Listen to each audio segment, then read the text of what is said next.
Et dans une troisième partie, on regardera les champs d'application de l'hypnose. Alors, on y va.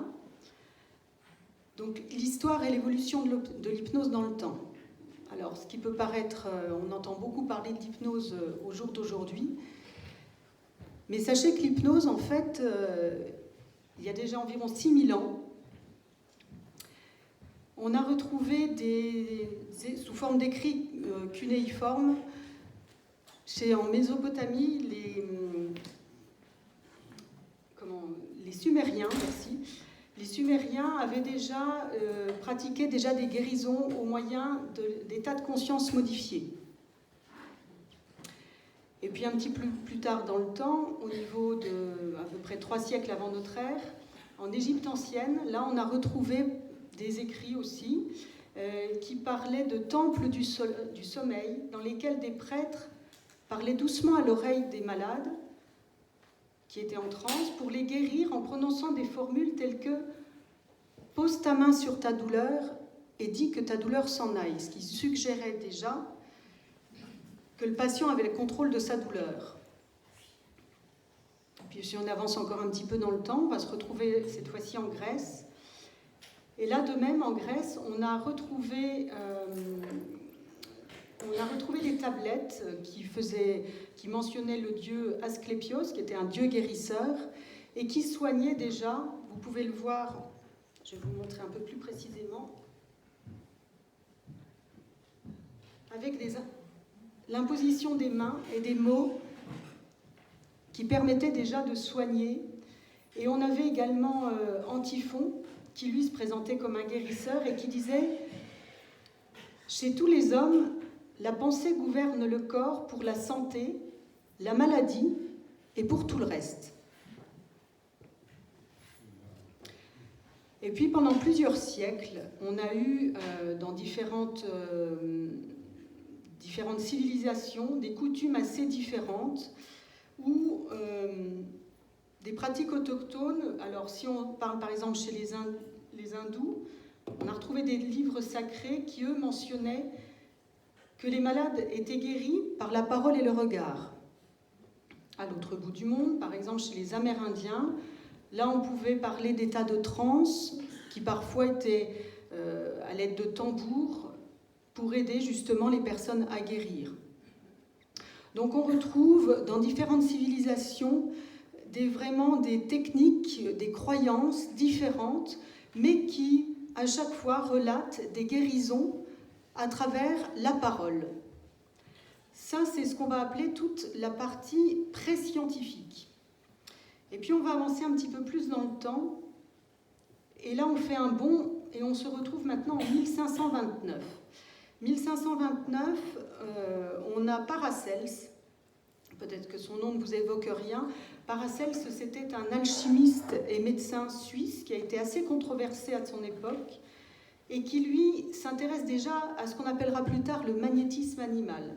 Alors, Paracels, il émet cette théorie comme quoi il parle d'une influence entre les hommes, les planètes et un fluide qu'on aurait à l'intérieur de nous. Il a été assez décrié en son temps parce que ses idées étaient assez novatrices et il faudra attendre à peu près 200 ans pour qu'un médecin, un médecin allemand du nom de Franz Anton Mesmer, s'intéresse aux travaux de Paracels. Alors, je fais juste un petit aparté, le nom de Mesmer vous évoque peut-être quelque chose. Voilà, j'entends les rires, donc je pense que beaucoup de personnes ont entendu parler de Mesmer. La seule petite différence, c'est que Franz Anton Mesmer n'avait qu'un S dans son nom et que le Mesmer que vous connaissez certainement en a deux. En fait, il s'agit d'un Québécois de son vrai nom, Éric Normandin, qui a repris, ou plutôt qui a pris un nom de scène, Mesmer, en référence à ce médecin allemand. Alors, on va se poser un petit peu sur Mesmer. Il est, d'une manière générale, un petit peu, on va dire aujourd'hui, à l'origine de l'hypnose. Alors, on ne parlait pas encore à ce moment-là d'hypnose parce que lui, sa théorie, il parlait de magnétisme animal. Qu'est-ce que ça veut dire ? Eh bien, d'après la théorie de Mesmer, qui suggérait, donc, en faisant référence aux travaux de Paracels, qu'on qu'on avait un fluide à l'intérieur de nous, mais en même temps qui transmettait entre plusieurs personnes et même entre les planètes, les astres, et que ce fluide, s'il fonctionne bien, on est en bonne santé. Si par moment le fluide est un petit peu coincé, ça provoque des maladies.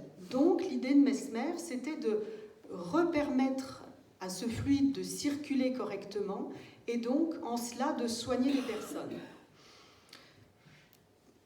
À son époque, donc à la fin du XVIIIe siècle, à Vienne, il n'a pas été vraiment entendu.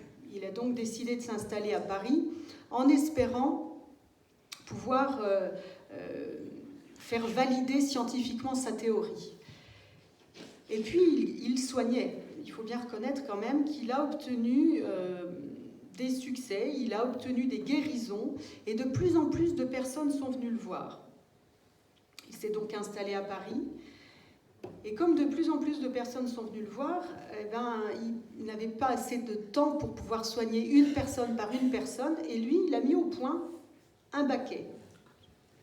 Un grand baquet, alors je vais vous le détailler un petit peu. Donc on retrouve ici au centre, là, voilà, vous voyez ce grand baquet ici, à l'intérieur duquel Mesmer a mis de l'eau qu'il a lui-même magnétisée, de la limaille de fer et du verre pilé.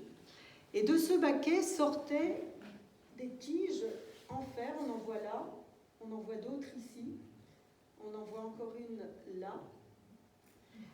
Et ces tiges en fer permettaient de conduire ce fluide magnétique que les personnes positionnaient sur la partie de leur corps malade pour obtenir une guérison. Donc on voit nettement, vous voyez ce monsieur, hop là, ce monsieur ici, certainement qu'il devait être blessé à la jambe, donc il approche la tige de sa cheville et en même temps les personnes étaient retenues par des cordes parce que Mesmer provoquait des crises magnétiques. Ces crises étaient un petit peu impressionnantes et donc pour que les personnes soient maintenues au baquet, on les attachait avec des cordes, elles s'attachaient les unes aux autres pour amplifier ce fluide magnétique. Tout cela se faisait dans un décorum, il y avait de la musique douce, il y avait une mise en scène, il y avait tout un rituel, et puis on voit ici Mesmer qui se situe là, sur la droite de l'écran, et vous voyez, il a un petit bâton, et en fait il passait derrière les personnes, il les touchait et provoquait des crises magnétiques qui libéraient le mal et repermettaient au fluide de circuler. Sa méthode aujourd'hui, quand je vous la raconte, vous pouvez trouver ça un petit peu étrange, à juste titre. N'empêche qu'il a eu beaucoup de succès, que sa méthode a fonctionné, qu'il a obtenu des guérisons. Mais Mesmer, ce qu'il cherchait lui avant tout, c'était une validation scientifique de cette méthode qu'on a appelée même après le mesmérisme. On est en 1784 dans un climat politique assez délétère, on est quand même 5 ans avant la Révolution. Mesmer est approuvé, on va dire, par quand même des personnages importants, tels que, on peut citer Noailles, les Montesquieu, le marquis de Lafayette, entre autres, mais aussi Marie-Antoinette, qui, on va à ces pratiques-là, ça fait du spectacle, et puis c'est intéressant. Et là, on commence à sentir qu'il y a des dissensions, puisque Marie-Antoinette approuve, d'autres n'approuvent pas Marie-Antoinette, donc il commence à avoir des choses qui se passent, et surtout, Mesmer va demander 2 études scientifiques, une par l'Académie de médecine et l'autre par l'Académie royale de médecine, pour décrypter, approuver et cautionner sa façon de faire. Mais il s'avère que pour des raisons politiques, mais je ne vais pas trop m'étendre là-dessus parce que c'était un petit peu long, ces 2 études, en fait, ont abouti à un résultat qui disait, entre autres, que l'imagination sans magnétisme produit des convulsions, mais le magnétisme sans imagination ne produit rien.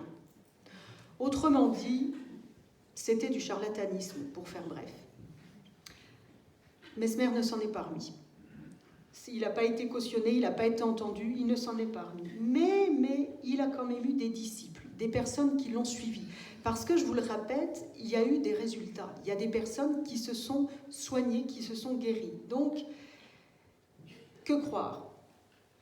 Parmi ses disciples, on va retrouver le marquis Armand Chastanier de Puységur, qui lui a été le premier à mettre un enfant de 10 ans, en somnambulisme.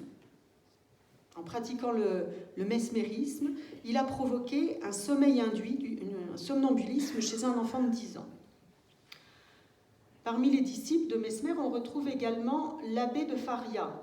Alors l'abbé de Faria, son nom vous évoque peut-être quelque chose, assez connu comme personnage dans des livres d'Alexandre Dumas. Néanmoins, c'est un personnage réel, hein, c'était un prêtre et professeur de philosophie qui pratiquait le magnétisme.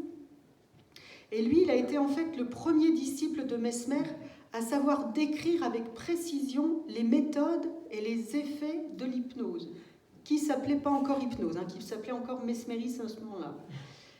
Mais peu de temps après, là on est maintenant en 1819, vous avez Étienne Félix Desnains de Cuvillers, qui lui a été le premier, en fait, il a été l'éditeur des archives sur le magnétisme. Et donc, il a été le premier dans ses livres, il a essayé un peu de compiler tous les écrits sur le magnétisme animal, et il a été le premier, lui, à utiliser le préfixe hypne, pardon, PN, origine préfixe de l'hypnose, de l'hypnotisme, de l'hypnotiseur, qui en grec rejoint le sommeil. Et puis on trouve en 1841, donc quelques temps plus tard, un médecin anglais qui s'appelait James Braid. James Braid, donc il était d'origine écossaise, il travaillait surtout en Angleterre, à Manchester, et en 1841, il assiste à une séance de magnétisme. Il est interpellé par ce qu'il voit.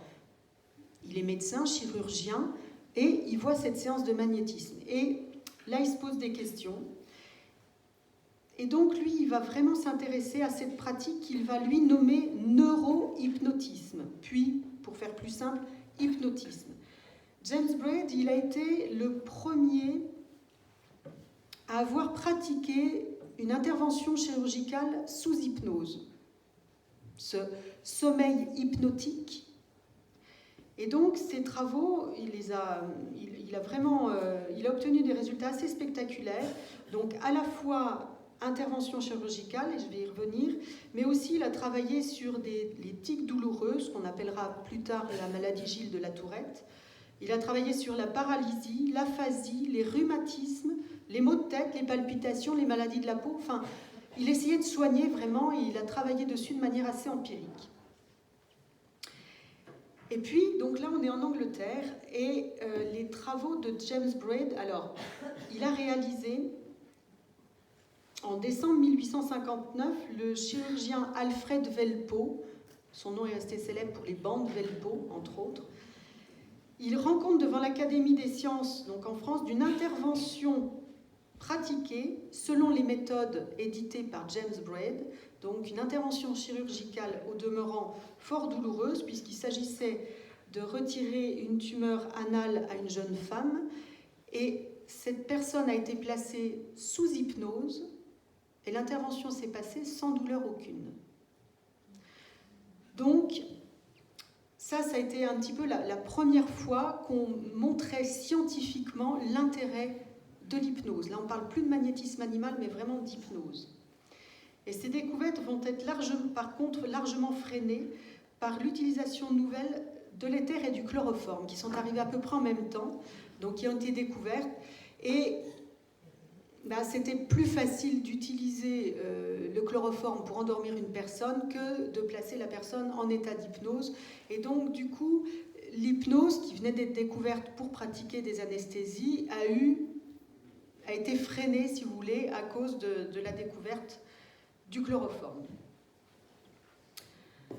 Alors on l'a dit, l'hypnose permet entre autres de faire une intervention chirurgicale. Et ça va intéresser grandement une personne.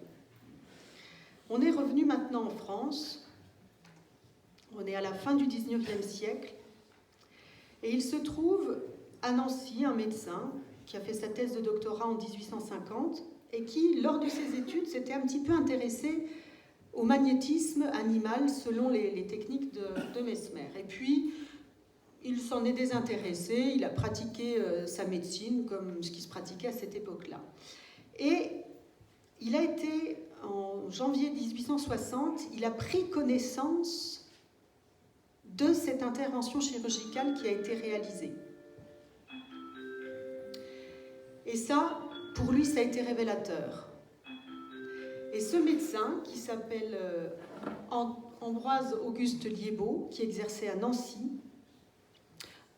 a complètement laissé tomber la médecine telle qu'il la pratiquait, de manière traditionnelle, pour soigner par hypnose. Il a été raillé par ses confrères, incompris, mais il n'empêche qu'il a obtenu vraiment beaucoup de résultats. Et pendant presque 25 ans, à Nancy, Liébaud reste seul, ignoré de ses confrères, continuant néanmoins à travailler, entouré uniquement de l'estime et de l'admiration de ses patients. Les gens venaient de loin pour se faire soigner.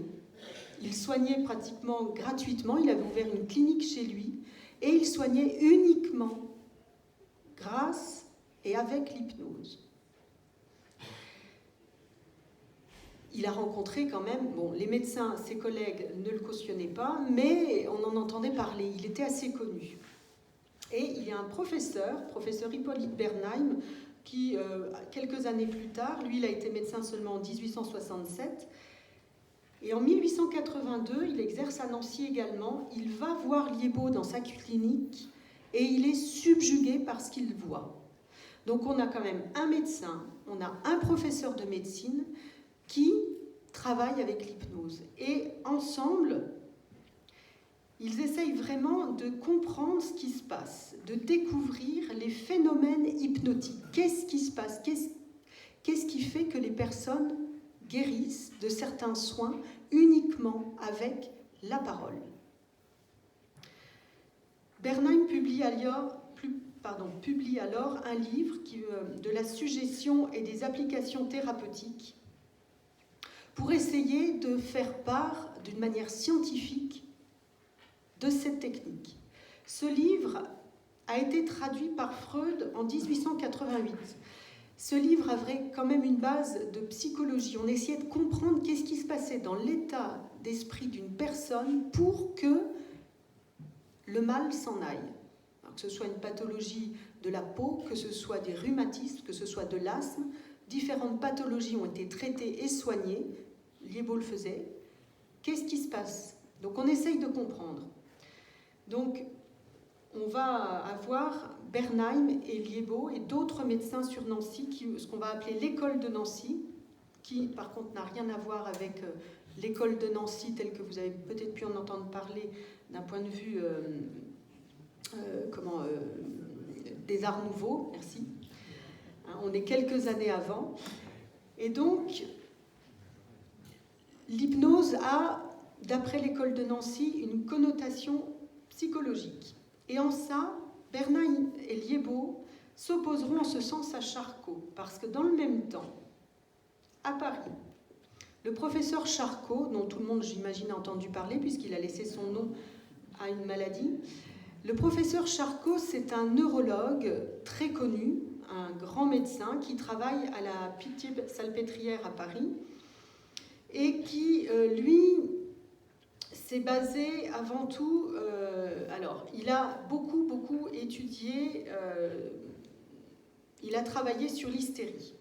Il est à Paris, à la Pitié-Salpêtrière, qui est avant tout un établissement qui est dédié et qu'on appelle alors l'hospice de vieillesse femmes. C'est plutôt dédié aux indigents et aux aliénés. Dans cet établissement, Charcot, vraiment, c'est un bourreau de travail et il va vraiment travailler sur l'hystérie.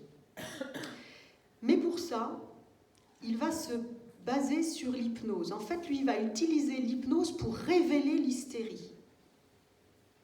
Il considère qu'une personne, du moment qu'elle tombe en état d'hypnose, c'est qu'elle est hystérique. Et pour cautionner ces recherches, alors, juste 2 mots sur la personnalité de Charcot. C'est quelqu'un qui est un travailleur acharné, évidemment, mais qui est un médecin reconnu, mais qui est animé de hautes ambitions et surtout avide d'honneur et de pouvoir. Et il va mettre en scène ses recherches. Il y a par exemple un tableau que vous voyez là derrière moi.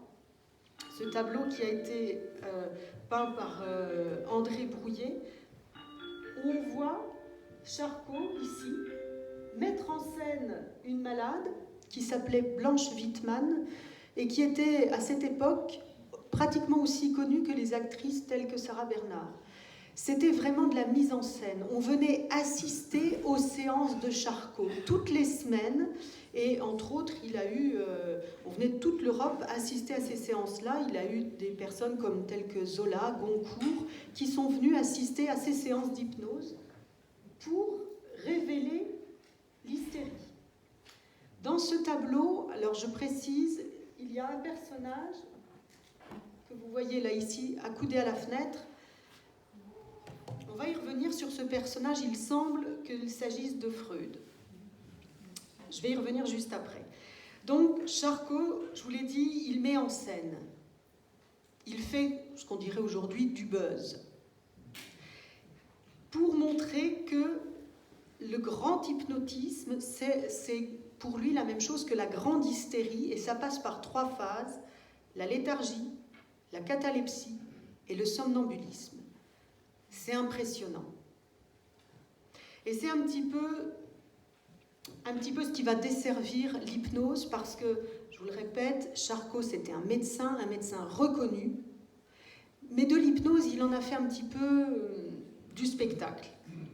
Et au terme de polémiques qui opposent d'un côté donc Charcot à Paris, à l'école de Nancy, qui eux considèrent que l'hypnose a une connotation psychologique.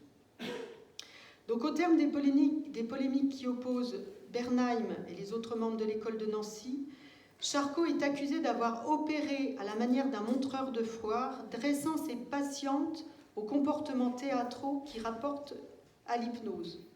Et après la mort de Charcot en 1893, la pratique de l'hypnotisme décline dans les milieux médicaux, en tout cas en France. Et donc on l'a vu, à la tête de l'école de Nancy, lui, Bernheim, il avait plutôt donné une place prépondérante à la psychologie. Et Freud, alors Freud, je vous l'ai montré dans ce tableau.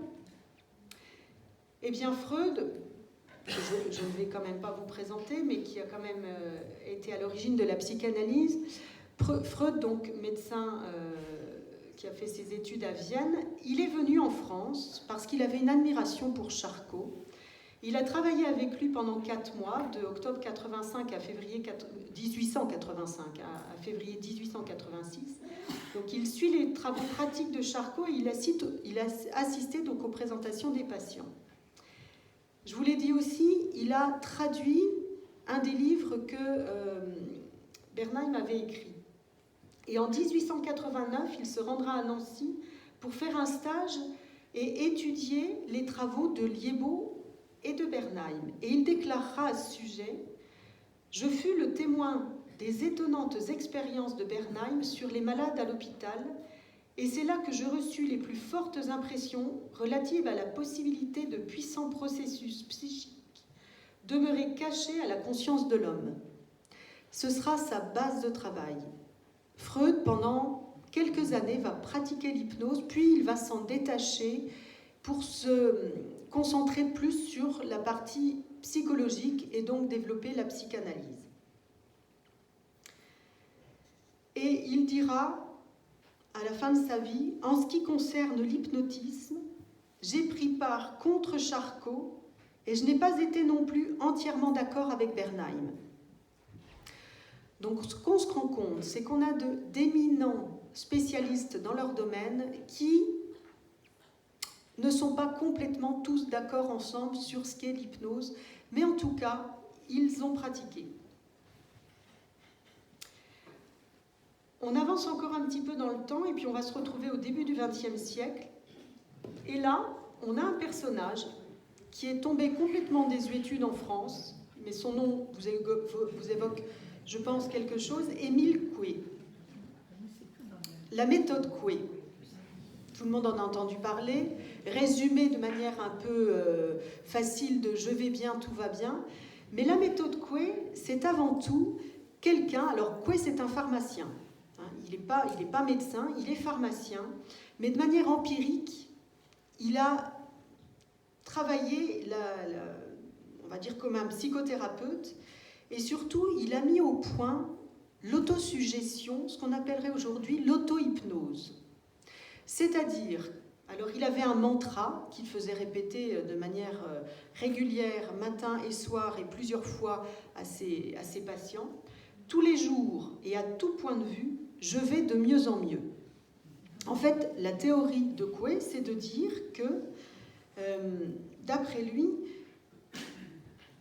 si étant malade, nous nous imaginons que la guérison va se produire, celle-ci se produira si elle est possible. Si elle ne l'est pas, nous obtiendrons le maximum d'amélioration qu'il est possible d'obtenir.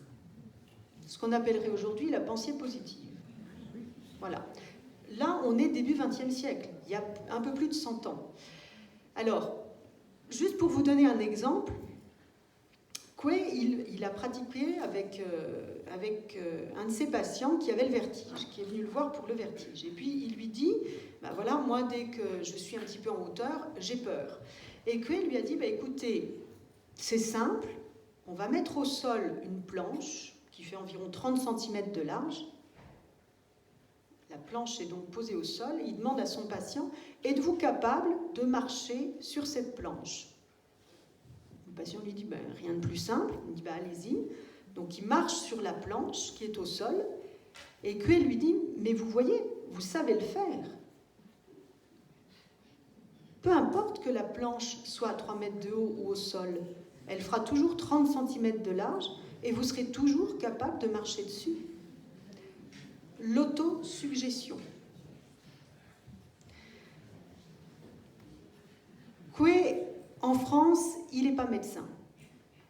En France, il est suivi par beaucoup de patients, énormément de patients. On parle de plusieurs dizaines de milliers de patients qui sont venus le voir et qu'il a aidé, mais il n'est pas cautionné par le milieu scientifique. Par contre, en Belgique, en Suisse, chez les anglo-saxons, mais surtout aux États-Unis, il a reçu un réel succès. Il a même été accueilli à bras ouverts aux États-Unis et on est au début du XXe siècle.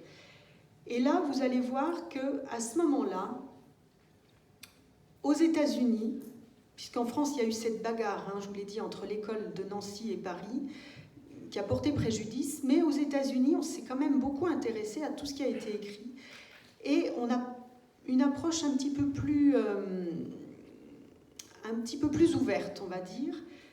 Et entre autres, il y a un psychologue qui s'appelait Léonard Hull, qui lui vraiment s'est intéressé à tout ce qui s'est écrit sur l'hypnose et qui a commencé à l'enseigner, à faire des conférences. Eh bien, Hull a eu un étudiant célèbre, Milton Erickson. Alors, on va s'intéresser un petit peu à Milton Erickson, j'imagine que son nom vous parle. Milton Erickson, il a une vie un petit peu particulière. Il est né en 1901 aux États-Unis.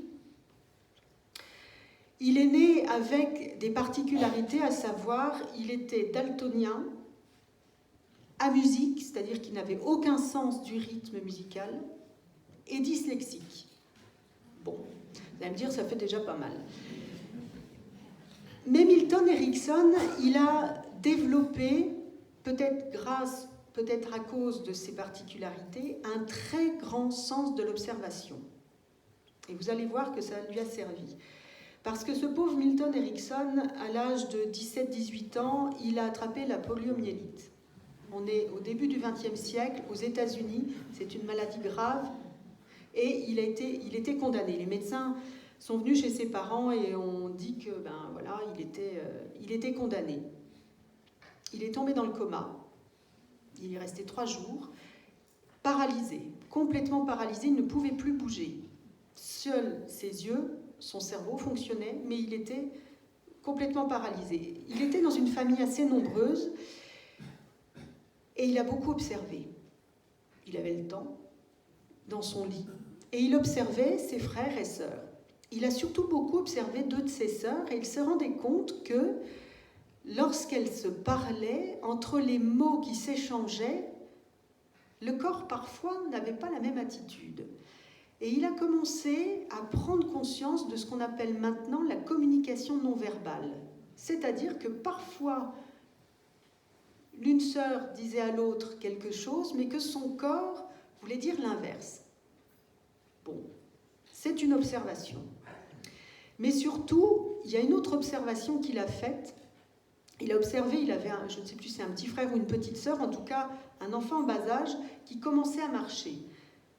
Et il s'est dit, mais qu'est-ce qui fait que cet enfant sait qu'il a la capacité de marcher? Qu'est-ce qui fait qu'à un moment donné, cet enfant va se sentir suffisamment fort et costaud pour se déplacer? Alors peut-être, certes, l'envie d'aller chercher un jouet ou quelque chose, mais pourquoi, à ce moment-là, il est en capacité de se mettre en route?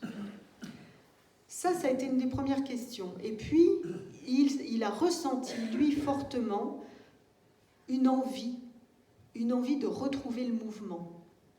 Alors, comme il avait le temps, il s'est intégré en lui. Il a vraiment pensé de manière forte à retrouver le mouvement. Et en s'intégrant, en se faisant de l'auto-hypnose, maintenant on dit auto-hypnose, mais à ce moment-là, le nom n'était pas posé, cette envie profonde de retrouver le mouvement. Et des heures et des heures et des heures, il s'est entraîné. Et il a retrouvé la mobilité d'un doigt, puis une main, puis l'autre main. Et il s'est remis en route. Il a retrouvé le mouvement de son corps. Certes, toute sa vie, il a marché avec une canne. Il a gardé des séquelles de cette polio, dont il était normalement condamné. Mais il s'est remis en route. De cela, Erickson va étudier, parce que je pense qu'il avait quand même un cerveau qui fonctionnait bien, il a fait des études de médecine, puis des études de psychiatrie. Il a vraiment étudié, et par son vécu, et par ses études, et par tous les écrits qui avaient été faits avant, il a commencé à étudier l'hypnose. Et puis aussi, il a assisté à une des conférences de Hull, dont je vous ai parlé juste avant. Là, on est en 1923. En 1928, il est maintenant médecin et il veut absolument faire connaître l'hypnose dans le milieu médical. Il l'a vécu, il l'a ressenti. C'est quelque chose pour lui qui représente une importance capitale parce qu'il se dit, mais tout le monde a la capacité de guérir, au moins d'aller mieux. Donc Erickson va de plus en plus pratiquer, va de plus en plus affiner sa technique et il va en permanence et jusqu'à la fin de sa vie pratiquer pour lui l'auto-hypnose pour essayer de supporter les douleurs résiduelles de sa maladie parce qu'en plus, il n'avait vraiment pas de chance, vous allez me dire, à l'âge de 51 ans, il fait de nouveau une attaque de polio, ce qui a priori, certains médecins peut-être parmi vous le sauront, c'est rarissime de faire 2 fois cette maladie. Mais bon. Et donc, il enseigne. Il reste assez touché par ses problèmes de santé. Il enseigne et il ne cessera tout au long de sa vie de pratiquer pour les personnes qui viennent le voir, de donner des conférences et de répandre, de faire en sorte que l'hypnose soit de plus en plus connue. Alors, Erickson, comme je vous l'ai dit, avait remarqué qu'on pouvait communiquer avec la parole, évidemment, mais aussi de manière non verbale. Et ça, il va beaucoup le pratiquer. En fait, il communique autant sur le mode verbal que non verbal. Et il adapte à chaque fois son langage à l'auditoire, utilisant surtout des métaphores ou des exemples de son vécu. Parce que le but pour lui, ce n'est pas d'inculquer quelque chose à l'autre, mais de faire naître chez l'autre sa propre façon de trouver sa voie, son résultat. On se rend compte qu'entre l'hypnose que Erikson a appris au début du XXe siècle, qui était très autoritaire, très didacticielle, il est passé sur une hypnose qui est beaucoup plus large, beaucoup plus permissive. L'emploi de métaphores joue beaucoup, mais c'est aussi le but vraiment d'Erikson, c'est vraiment de permettre à la personne, au patient, de trouver en lui, chaque personne trouve ses clés pour pouvoir mettre en place le changement que la personne a choisi ou a envie de mettre en place.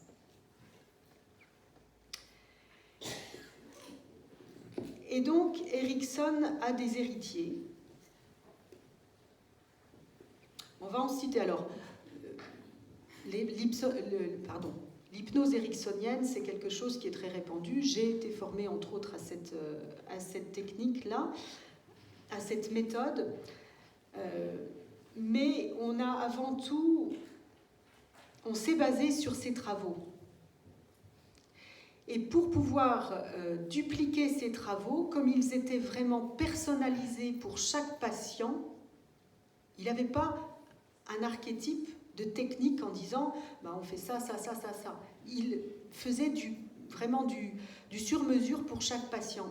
Pour autant, l'idée c'était quand même de pouvoir dupliquer sa façon de faire. Et en cela, il y a une personne très importante, Ernest Rossi. Alors, Ernest Rossi, en 1974, il s'est fait passer pour un malade pour aller consulter Erikson. Dans le but, avant tout, c'est de pouvoir écrire quelle était cette technique, comment il procédait, Erikson. Puis assez rapidement, Erikson s'est rendu compte du but réel de Rossi. Et ils ont travaillé ensemble, ils ont vraiment travaillé de concert pour que, à la fin de sa vie, donc en 1974, Erikson est vraiment à la fin de sa vie, il est mort en 1980, mais il avait envie quand même de laisser quelque chose, de laisser des traces. Et c'est vraiment Rossi qui, avec Erikson, ils vont écrire 3 livres ensemble pour que justement la façon de faire d'Erikson puisse être transmise du mieux possible. Rossi, lui, il est formé, donc il est docteur en neurosciences et il est praticien en hypnose. Et lui, ce qu'il cherche surtout à démontrer, ça va être le lien entre les deux domaines pour réunir le corps et l'esprit. Et là, vous allez voir, c'est vraiment... On a eu pendant longtemps le corps d'un côté et puis l'esprit de l'autre, avec tout ce qui était... psychiatre, psychologue, etc., puis les médecins d'un côté. Et lui, Rossi, va vraiment essayer de rassembler les deux pour mieux comprendre comment l'esprit parle au corps, mais aussi comment le corps parle à l'esprit. Faire vraiment cette jonction entre les deux, et en cela pouvoir percer un peu plus le mystère de l'hypnose. On a un deuxième personnage. Alors, Rossi, je ne voulais peut-être pas préciser, il était américain, mais on a un personnage français, Léon Chertok, que peut-être certains d'entre vous connaissent. Léon Chertok, lui, était psychiatre et hypnothérapeute. Il est allé aux États-Unis et en 1950, il a rencontré Erikson, avec qui il a pratiqué une séance d'hypnose. Il a été fortement impressionné. Il a ramené cette technique en France. Il a fait des émules. Et je vais citer une réponse parce que plusieurs fois, on a posé la question justement à Chertok de savoir, lorsqu'on lui posait la question de la relation de domination entre l'hypnotiseur et l'hypnotisé. Ça, c'est une question qui est assez centrale dans l'hypnose, c'est quel est quel poids a le pratiquant, l'hypnotiseur, par rapport au patient ou au client qui se fait hypnotiser. Et Léon Chertok répondait ceci. Alors je le cite. De toute façon, l'idée d'une domination absolue dans la relation hypnotique ne correspond à rien. Même dans les cas où le patient entre très facilement en transe, l'hypnotiseur ne fait pas ce qu'il veut. Prenez le cas de cette femme à qui on a fait sous hypnose une opération chirurgicale qui réclame normalement une anesthésie générale. On devait l'opérer du poignet gauche. Et je me suis trompée. Ma suggestion a visé le poignet droit. Eh bien, elle a très bien rétabli le message. C'est son bras gauche qui a été insensibilisé. Et de plus, après l'intervention, j'ai oublié de lever l'anesthésie. Je pense qu'il devait être très distrait ce jour-là. Et à l'hôpital, tout le monde était affolé. Mais la patiente a décidé qu'il était plus confortable pour elle de profiter de cette absence de douleur 3 jours de plus et d'éviter ainsi la prise de médicaments. Et il finissait en disant « Comme la reine d'Angleterre vis-à-vis du Parlement anglais, l'hypnotiseur n'a que les pouvoirs que l'hypnotisé lui délègue. » Voilà ce que disait Chertok.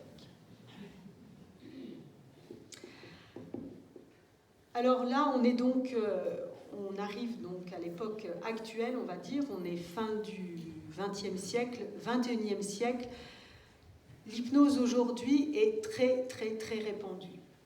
On a vu, il y a l'hypnose ericksonienne qui a fait des petits, avec plus ou moins de bonheur. On va trouver de l'hypnose régressive, on va trouver de l'hypnose transgénérationnelle, on va trouver de l'hypnose, j'ai même oublié les noms, mais on en retrouve sous différentes formes. Après, chacun pourra tester ou pas ce qu'il souhaite. Mais l'hypnose, c'est avant tout un outil. Un outil pour mettre en place du changement. Que ce soit lors d'une anesthésie, que ce soit lors d'une thérapie. On va y revenir un petit peu après. Donc on a vu vraiment l'évolution, si on part il y a 6000 ans avec les Sumériens jusqu'à l'hypnose telle qu'elle est aujourd'hui. On va maintenant, dans un deuxième temps, s'intéresser un peu plus à ce qui se passe en nous lorsque nous sommes en état d'hypnose. Alors pour ce chapitre, je me suis basée sur les travaux d'un de mes enseignants en neurosciences. Je vais citer Mathieu Landry, qui est docteur en neurophysiologie à l'université McGill de Montréal. Alors dans un premier temps, on va essayer déjà de définir ce qu'est l'hypnose. De quoi on parle? Et déjà là, ça n'a pas été simple, parce que pour essayer de définir l'hypnose, il y a un...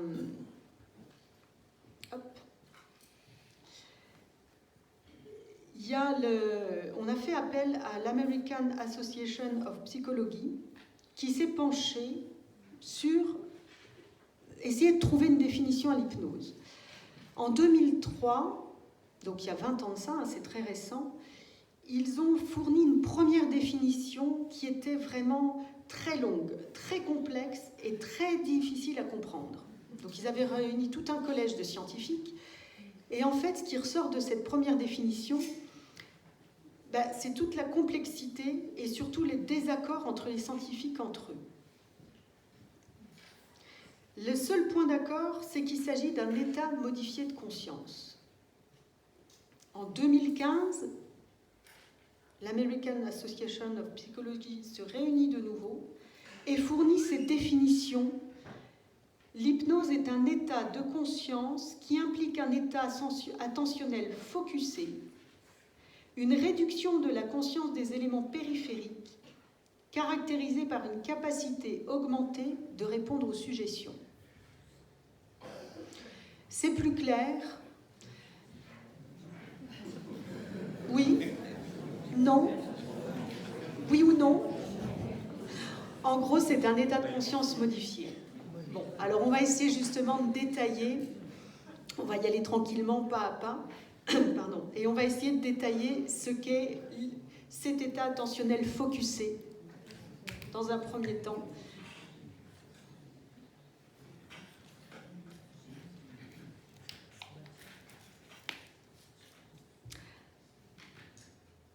Alors, l'hypnose, comme je vous l'ai dit, c'est un outil. Un outil, il sert à quelque chose. Il sert à quoi? Eh bien, quand on parle de l'hypnose, on cherche avant tout à obtenir une réponse hypnotique. Une réponse hypnotique, ça va être quoi? Ça va être, par exemple, placer une personne en état d'hypnosédation s'il s'agit de lui faire une intervention chirurgicale sans avoir trop recours à des produits anesthésiants. Ça peut être aussi mettre en place un changement de comportement ou un changement de réaction par rapport à une émotion, une habitude, que ce soit émotionnel, que ce soit arrêter de fumer ou des compulsions alimentaires, ou etc., etc. On y reviendra. Ça, c'est ce qu'on appelle la réponse hypnotique. Mais ça peut être aussi tout simplement des tests d'hypnose en laboratoire où on va demander à une personne, par exemple, quand la personne est placée en état d'hypnose, de lever son bras. Là, la réponse, ce sera juste de faire un mouvement. Comment on arrive à cette réponse hypnotique? Eh bien, on a 3 paramètres qui vont rentrer en ligne de compte et on va les détailler les uns après les autres. Tout d'abord, la susceptibilité hypnotique, autrement dit l'hypnotisabilité. Un grand mot, pas facile à prononcer. C'est quoi? L'hypnotisabilité, c'est la première variable. C'est la faculté qu'on a tous, plus ou moins, de répondre à une suggestion. Ah. Mais comment réussir à quantifier, comment savoir si vous, madame, vous êtes plus facilement hypnotisable que vous, monsieur, ou que vous, monsieur, là-bas? Comment on peut calculer ça? Eh bien, tout simplement, on va mettre au point, on va utiliser pour ça des échelles de mesure psychométriques qui sont validées et qui peuvent être surtout répliquées dans le temps pour confirmer des valeurs tests. Je vous rappelle que là, on est vraiment au niveau scientifique, on est dans des laboratoires de recherche. Comment quantifier quelque chose? Première chose, c'est surtout, pour pouvoir dupliquer un test, il faut qu'on ait un référentiel. Comment on crée un référentiel? Comment on fait une étude qui puisse être à la fois validée à Paris, à Boston, à Londres ou à New Delhi? Comment faire pour que les résultats puissent être comparés? Il faut avoir la même échelle de mesure. Donc ça, c'est la première difficulté. Donc les laboratoires se sont mis d'accord pour créer un référentiel et qu'on puisse vérifier de manière précise telle ou telle mesure. Mais on rencontre une difficulté. C'est que forcément l'hypnose qui va être pratiquée en laboratoire, les personnes qui vont venir pour participer à ces études ne vont pas du tout avoir le même intérêt qu'une personne qui va être hypnotisée chez un thérapeute, chez un médecin pour une anesthésie. Donc l'état d'esprit de la personne peut rentrer en ligne de compte. Là, on parle vraiment d'hypnose en laboratoire. C'est vraiment fait de manière très très précise. Il ne s'agit pas, on ne mesure pas quelqu'un qui vient, par exemple, pour arrêter de fumer. Les personnes qui venaient vraiment pour être testées, pour tester leur suggestibilité. Donc on a créé une mesure et pour ça, donc on va créer une induction standard, c'est-à-dire une méthode très précise d'induction. Puis après, on va proposer des suggestions les unes après les autres et on va regarder jusque quand les personnes suivent les suggestions. Et ça va faire une mesure. Peut-être que certaines personnes, au bout d'une suggestion, n'iront pas plus loin.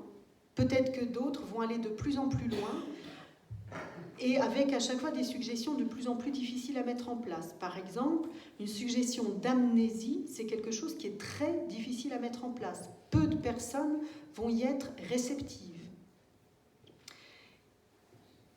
Et en suivant cette technique, on obtient une courbe, un résultat qui montre une courbe assez classique, une courbe de distribution dans les variables d'intérêt. Cette courbe, en fait, elle présente un résultat qui montre qu'environ 10% de la population va être qualifiée de résistants, c'est-à-dire qu'ils vont très peu répondre aux suggestions. On a à l'autre extrémité de la courbe 10% des personnes qui, elles, vont être qualifiées de hautement hypnotisables. Et entre les deux, on a environ 80% des personnes qui seront hypnotisables. Donc, ce qui fait sur 100% de la population, quand même 90% des personnes qui vont répondre favorablement à l'hypnose. Sachant que ces mesures, elles sont pérennes dans le temps. C'est-à-dire qu'une personne qui, au jour d'aujourd'hui, est mesurée, quantifiée comme étant hautement hypnotisable, dans 6 mois, dans 1 an, dans 10 ans, elle le sera tout autant. C'est une caractéristique. D'accord ? Qu'est-ce qu'on retrouve chez ces personnes hautement hypnotisables ? Et là, on a retrouvé 2 profils différents. On a retrouvé d'abord des personnes qui ont un profil d'absorption plus important. Ça veut dire quoi ? Ça veut dire que ce sont des personnes qui vont avoir plus de facilité à s'absorber dans une tâche, à faire abstraction aux stimuli environnementaux. C'est par exemple quelqu'un qui se trouve, je ne sais pas, dans un hall de gare très bruyant et qui arrive à lire son livre, qui n'est pas dérangé, parasité par les bruits alentours. Deuxième profil qu'on a retrouvé, ce sont un profil dissociatif. Là, c'est une grande capacité à supprimer les informations qui vont apparaître consciemment. En gros, ce sont des personnes qui facilement vont éviter la rumination mentale. Qui vont facilement éliminer des idées qui parasitent. Vous savez, ce qui revient en permanence, là. Ça parle à certaines personnes, apparemment. Donc, c'est ce qu'on appelle un profil dissociatif. OK ? Donc, parmi les personnes hautement hypnotisables, on va retrouver ces 2 profils types. Est-ce qu'on va retrouver chez ces personnes des différences physiologiques ? Alors là, effectivement, chez les personnes hautement hypnotisables, on va retrouver un corps calleux plus important. Qu'est-ce que le corps calleux ? Vous avez l'image là derrière moi. Le corps calleux, c'est ce qui se situe là entre les 2 hémisphères. Donc vous aurez reconnu un cerveau, je vous rassure, ce n'est pas le mien. Donc entre l'hémisphère gauche et l'hémisphère droit, on a ce réseau de fibres très important, un petit peu comme la fibre qui peut-être arrive chez vous pour Internet. C'est vraiment un réseau de fibres qui transmet de l'information.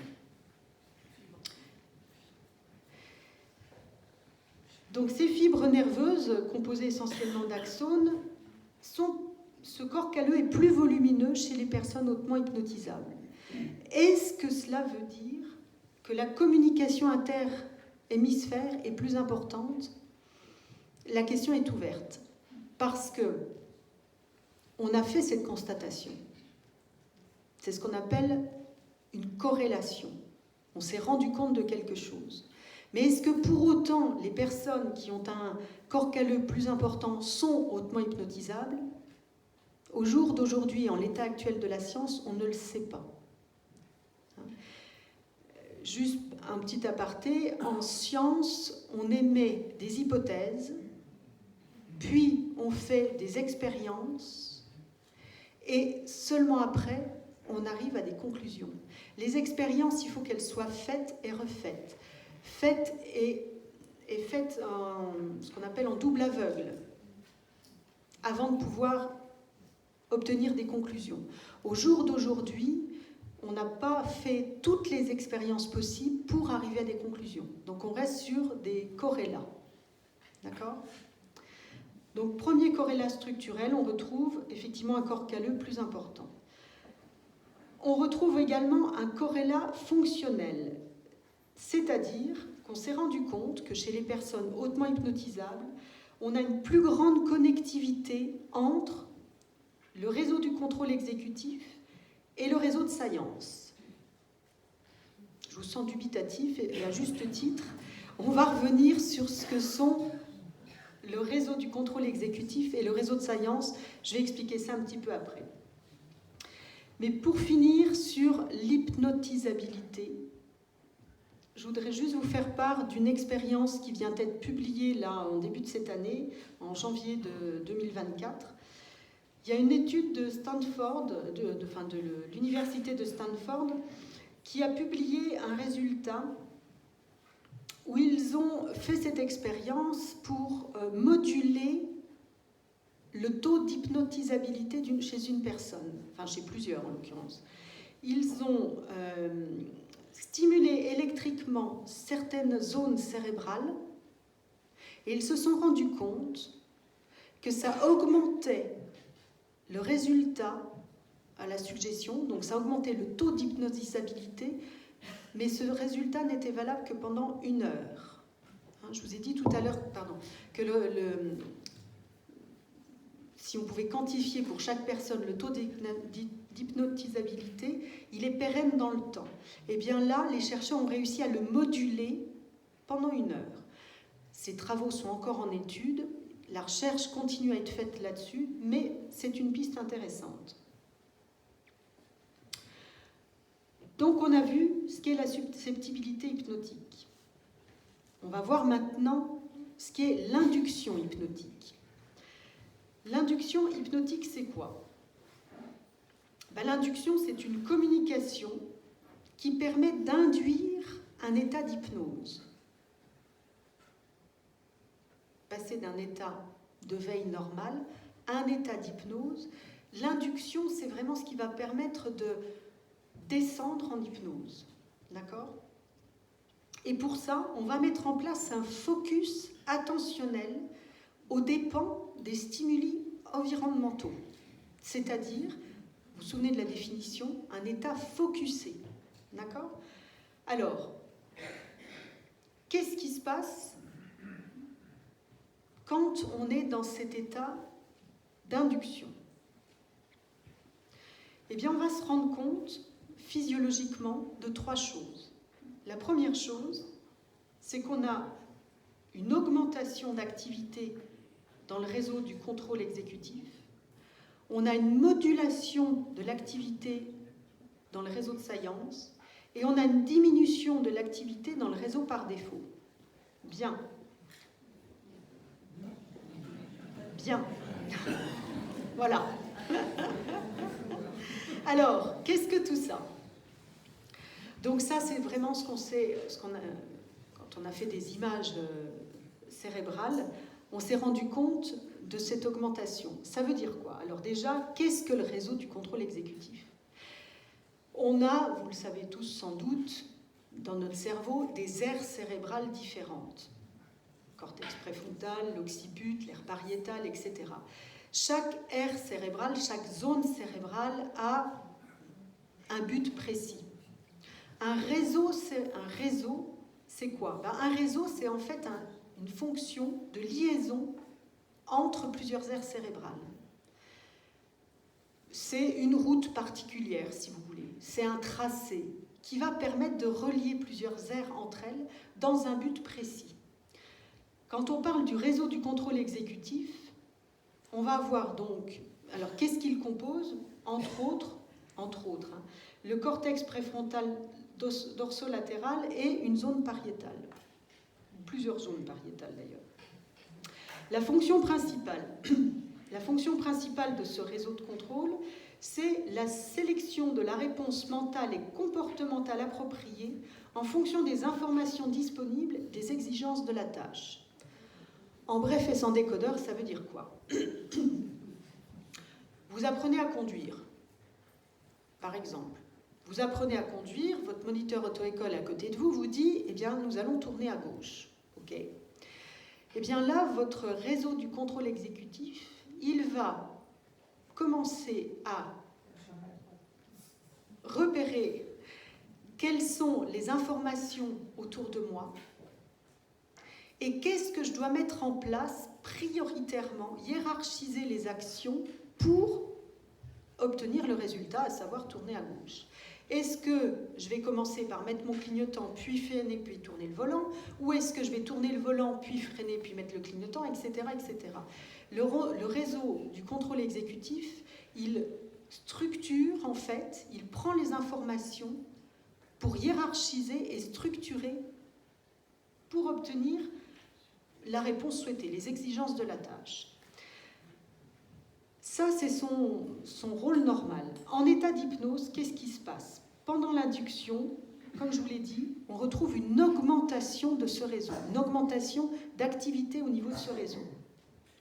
Et donc là, on émet l'hypothèse, parce qu'on n'en est encore qu'au niveau des hypothèses, on n'a pas de réponse précise, que ça sert au maintien de l'état d'absorption. Je vous l'ai dit, l'état d'absorption, c'est d'être focusé, c'est d'être vraiment complètement subjugué, si vous voulez, par quelque chose et plus rien d'autre autour n'existe. Comme vous par rapport à moi en ce moment, j'imagine. Donc, maintien de l'état d'absorption, préparation et anticipation de la réponse hypnotique et implémentation de la stratégie mentale lors de la réponse hypnotique. Ça, ce sont des hypothèses émises de ce à quoi sert l'augmentation de l'activité dans ce réseau-là. On a un autre réseau dans notre cerveau, on en a plusieurs, mais je vais en détailler que 3 là. Le réseau de Science. Le réseau de Science, lui, il est composé plutôt du cortex singulaire antérieur et de l'insula. Ce réseau de Science, sa fonction principale, donc, c'est la détection des événements externes, nos perceptions sensorielles, et internes, interoception, ce qui se passe à l'intérieur de nous, saillant dans l'optique d'y allouer des ressources attentionnelles et exécutives nécessaires au traitement prioritaire de ces événements. Ça veut dire quoi? Notre réseau de Science, c'est ce qui s'active en nous quand on a besoin de faire ressortir un événement, ou quand un événement ressort par rapport à un autre. Je vous donne un autre exemple.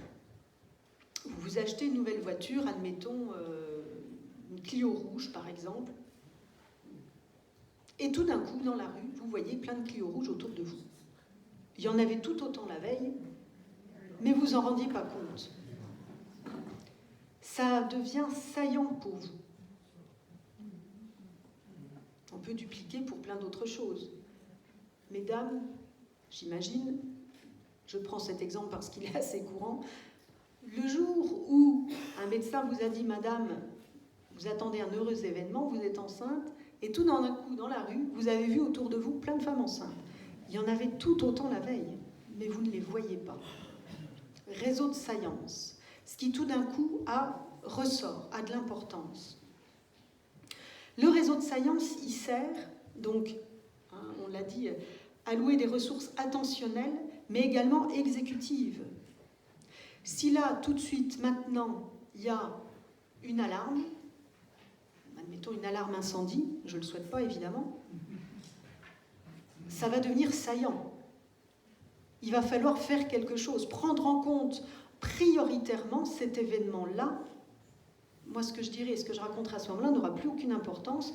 Il y a quelque chose qui ressort, donc on met en place tout un processus d'action pour prendre en compte cette information prioritaire et, par exemple, sortir de la salle. Donc ça, ce sont vraiment les fonctions de notre réseau de Science. Et notre réseau de Science, il fait la régulation entre le réseau du contrôle exécutif et le réseau par défaut. On va y revenir après. Quand on est donc dans cette induction d'hypnose, qu'est-ce qui se passe? De quoi se rend-on compte au niveau du réseau de Science? Eh bien, ce réseau de Science, son activité, elle ne va pas forcément augmenter, elle ne va pas non plus diminuer, elle va être modulée. moduler, et là on émet l'hypothèse que cette modulation sert à la modification de la conscience perceptive des événements internes et externes. C'est-à-dire, ce qui avait de la science pour nous, ce qui était important, peut-être que là maintenant, ça devient moins important. Notre échelle de science module. Et donc la régulation des dynamiques cérébrales entre les réseaux du contrôle exécutif et le réseau par défaut. Alors on arrive justement à ce fameux réseau par défaut. Donc autre réseau cérébral, le réseau par défaut, qui lui est très complexe. D'ailleurs, ses fonctions principales sont toujours à l'étude, elles sont encore assez difficiles à définir. Le réseau par défaut, il est composé de régions corticales, entre autres le préfrontal, le cingulaire antérieur, le pariétal postérieur, mais également de régions sous-corticales, comme le mésencéphale, les régions hippocampiques et les amygdales. Alors, je vais peut-être vous apprendre quelque chose, les amygdales, on n'en a pas que ici, on en a aussi là. Voilà. Et je ne vous souhaite pas de vous les faire retirer d'ailleurs. L'autre réseau par défaut, on sait, donc je vous l'ai dit, les fonctions sont assez difficiles à définir, mais on le sait quand même que c'est un réseau qui est plus actif lorsqu'on est en rêvasserie. Lorsque nos idées partent un petit peu comme ça, ou en cas de rumination mentale. Vous savez, ces idées fixes qui reviennent comme ça un petit peu en permanence. Je donne un exemple. Vous êtes par exemple en train de jardiner, de bêcher votre jardin ou de gratter la terre. Ça ne demande pas une attention très soutenue. Vous le faites, et puis en le faisant, il y a des idées qui commencent à affleurer, vous commencez à rêvasser. Alors, ça peut être des choses très sympas, hein, vous pensez à votre week-end à venir, ou ça peut être des choses qui vont tourner en boucle et qui sont parfois un petit peu plus dérangeantes. Mais vous êtes en rêvasserie. D'accord ? Quand vous êtes en rêvasserie, vous n'êtes pas focusé sur ce que vous êtes en train de faire. Et justement, ce qu'on a dit, dans l'induction de l'hypnose, ce qu'on cherche, c'est justement à focuser, à être vraiment attentif à quelque chose de précis. Donc ce réseau par défaut, son activité va diminuer. Ce n'est pas le moment d'être en rêvasserie. C'est au contraire le moment d'être imprégné, complètement, attention, faire vraiment une attention très soutenue à l'entrée en hypnose. Donc, l'hypothèse, c'est que dans l'induction hypnotique, on arrive à une réduction des cognitions indépendamment des stimuli sensoriels. C'est plutôt orienté vers soi et c'est projeté dans le temps. Donc, on l'a vu, pendant l'induction hypnotique, on a une modulation de l'activité dans 3 réseaux cérébraux. Mais en même temps, on a aussi une dissociation qui va se mettre en place. Une dissociation entre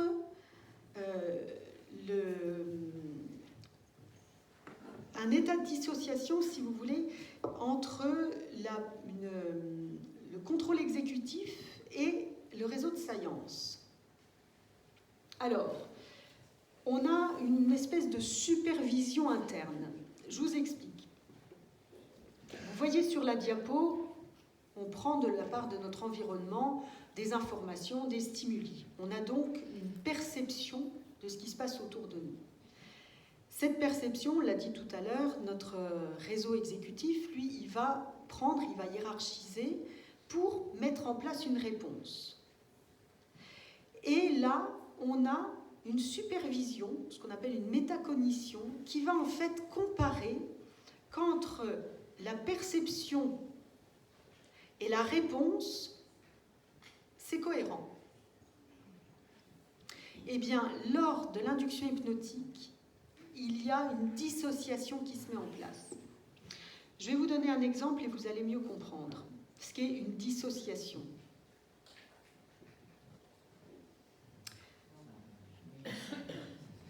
Test ou tâche de Stroop, ça parle peut-être à certains d'entre vous. C'est un test assez, un test psychologique qui est assez classique pour détecter un conflit cognitif. En fait, il y a une dissociation qui se crée entre... Alors, la consigne, juste oui pour préciser, la consigne n'est pas de lire le mot, mais de citer la couleur. Et là, vous allez voir que forcément, il y a un temps de latence qui se met en place parce que ça crée un conflit cognitif. C'est-à-dire que dès lors que vous savez lire, vous ne pouvez pas oublier de lire. Ça n'est pas possible. Dès lors que vous savez lire, la lecture étant automatique, vous allez lire le mot beaucoup plus facilement. Par exemple, vous allez lire jaune, bleu, orange, noir, c'est fluide, c'est normal. Or, la consigne dans ce test-là n'est pas de lire le mot, mais de citer la couleur. Et là, ça crée un conflit. Il faut dissocier. Il ne faut pas lire jaune, mais dire vert. Il ne faut pas lire bleu, mais dire rouge. Bleu, jaune, bleu. Et là, ça prend un certain temps. On crée donc un conflit cognitif. Et donc, en induction, on va créer cette dissociation, justement. Pour que ce conflit existe, on se rend compte du conflit en état d'hypnose, mais on n'apporte pas la réponse. Donc, en résumé, on a deux phénoménologies différentes qui se passent en induction hypnotique. On a d'une part une modulation d'activité dans 3 grands réseaux cérébraux, augmentation au niveau du réseau du contrôle exécutif, modulation au niveau du réseau de science et diminution au niveau du réseau par défaut. Et on a une phénoménologie dissociative donc, qui se crée, une déconnexion entre le système du contrôle exécutif et le réseau par science. Donc on a vu, tout à l'heure, la susceptibilité hypnotique, on a vu l'induction hypnotique, on va voir maintenant ce que sont les suggestions hypnotiques.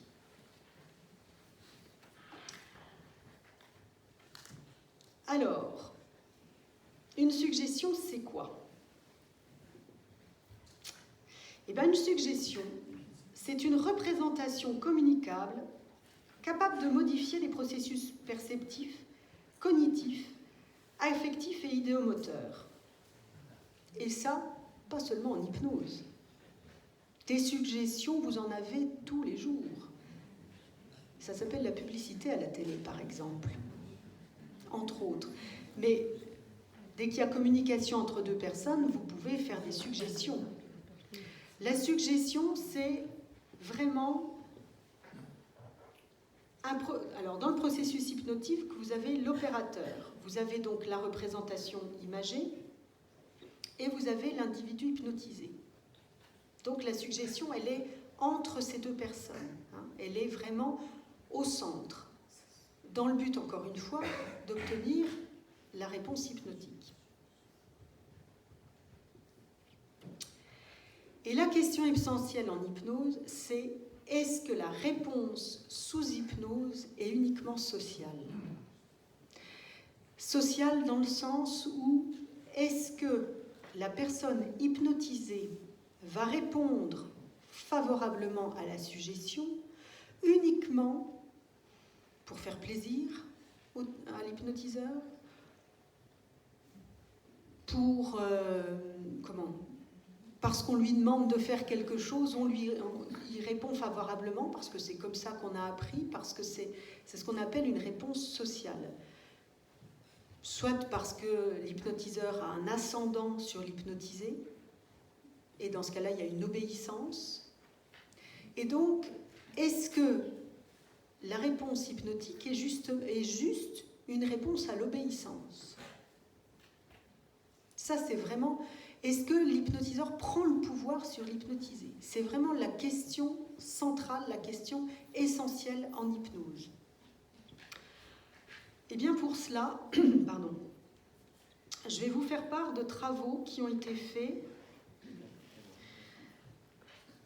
pour justement voir si il se passe quelque chose de différent dans notre cerveau lorsque nous sommes sous hypnose. Alors, la première expérience qui a été faite, elle a été faite en laboratoire, et donc on a pris un premier groupe qu'on a mis sous hypnose, et là on a la réponse hypnotique, c'était une paralysie du bras gauche. Puis un deuxième groupe qui n'était pas sous hypnose et qui lui simulait simplement une paralysie du bras gauche. Et on a observé ce qui se passait dans le cerveau de chacun des deux groupes. Eh bien, on s'est rendu compte que pour le groupe, alors en leur faisant, oui j'oublie de préciser, en leur faisant faire un test de go, no go, c'est-à-dire qu'on leur présentait un stimuli et qu'à chaque fois que ce stimuli apparaissait, ça pouvait être une image rouge ou n'importe quoi, à chaque fois que ce stimuli apparaissait, il fallait que la personne appuie, fasse un go ou n'appuie pas, no go, ok ? Donc, une partie des participants était sous hypnose, avait un bras gauche hypnotisé, l'autre partie était juste en simulation, simulait une paralysie du bras gauche. Et ce qu'on s'est rendu compte, eh bien, c'est que le groupe test sous hypnose avait une activité cérébrale différente que le groupe qui n'était pas sous hypnose. Dans le cas du groupe sous hypnose, on s'est rendu compte d'une activité supérieure dans le gyrus frontal inférieur droit et dans le précuneus. Alors, je ne vais pas forcément vous indiquer où se trouvent ces parties, puis ça n'a pas grande importance. Ce qu'il faut retenir, c'est qu'on a une activité cérébrale qui est vraiment différente. Une autre étude a été refaite pour cautionner cette première étude, et là, on a pris les mêmes personnes pour s'assurer que leur cerveau, normalement, une même personne, son cerveau travaille de la même façon, hein, normalement. Donc, on a mis une première fois les personnes sous hypnose, et là, il s'agissait plus le bras, c'était la jambe, mais sur le même principe, paralysie d'une jambe. Donc, on a justement modifié pour être sûr qu'il ne s'agissait pas des mêmes résultats parce que c'était de nouveau le bras. Et donc, on les a mis dans un premier temps sous hypnose, et dans un autre temps, on leur a demandé de simuler une paralysie de la jambe, et on a regardé à chaque fois ce qui se passait au niveau cérébral.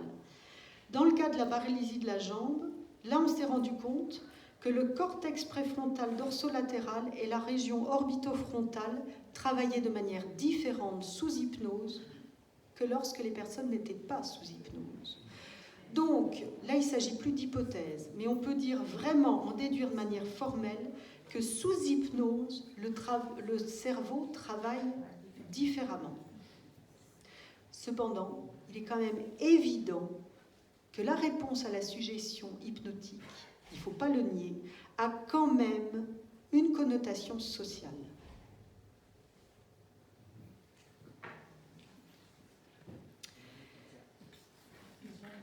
Alors, pour aller un petit peu plus loin, je vais essayer de vous expliquer, je pense que vous allez facilement comprendre, comment notre cerveau reconstruit notre réalité. Qu'est-ce qui fait qu'on est tous différents et que notre cerveau va travailler différemment d'une personne à l'autre. Si vous prenez... Alors... Vous voyez, ça s'inscrit vraiment dans ce sens-là.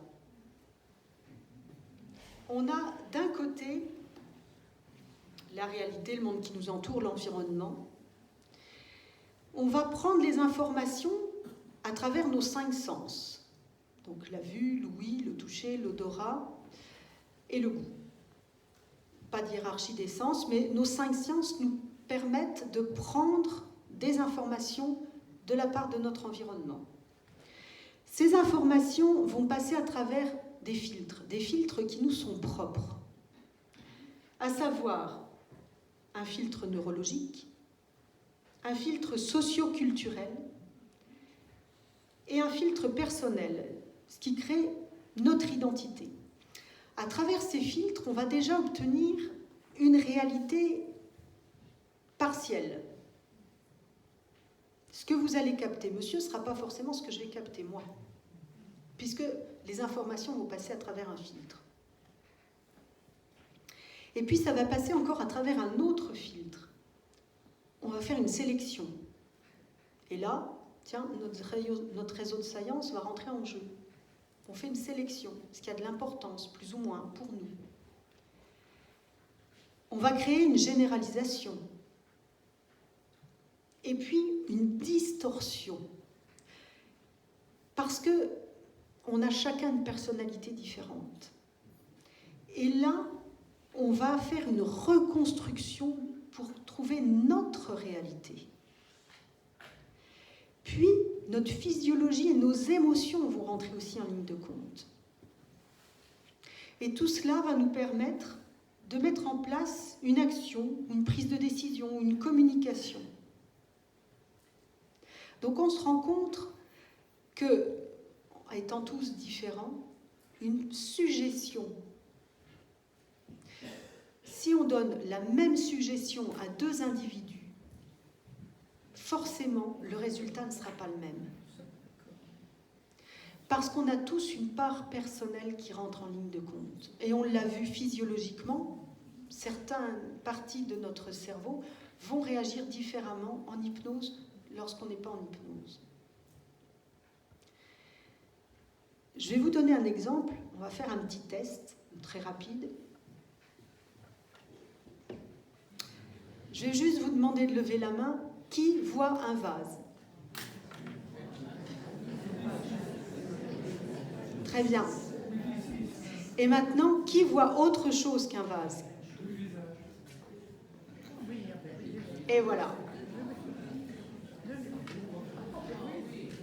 Et voilà.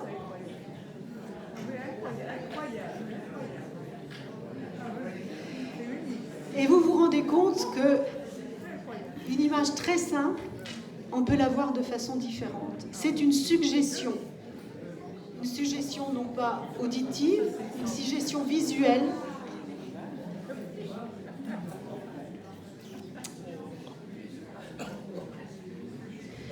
Donc les suggestions, elles peuvent être à la fois perceptives, et dans ce cas-là, ce sont les aires cérébrales de la perception qui peuvent être altérées.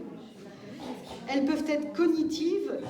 Dans ce cas-là, ce sont les aires cérébrales de la cognition qui sont altérées. Elles peuvent être idéomotrices. Dans ce cas-là, c'est l'aire de contrôle idéomoteur qui est altérée. Et par exemple, si on travaille sur la douleur,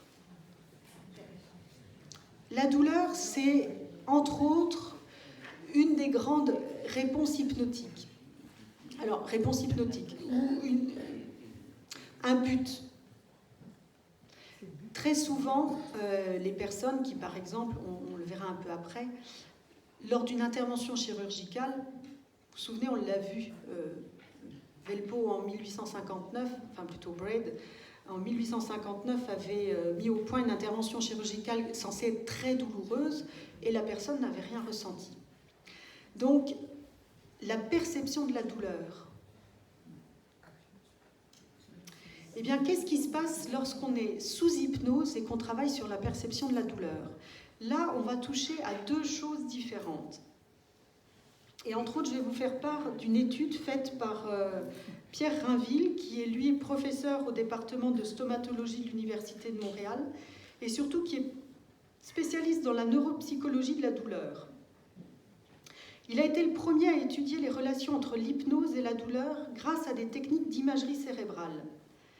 Il a montré qu'un même stimuli, un stimuli de même intensité douloureuse, il va être jugé douloureux lorsqu'on n'est pas sous hypnose, et il peut être jugé indolore lorsqu'on est sous hypnose. Et pour ça, il s'est rendu compte que ça évoque une modification d'activité dans le cortex singulaire antérieur. Alors, vous l'avez en bleu. Oui, je n'ai même pas besoin de montrer que vous l'avez en bleu. Mais la douleur, elle a deux composantes. Elle a une composante physiologique, elle a une composante émotionnelle.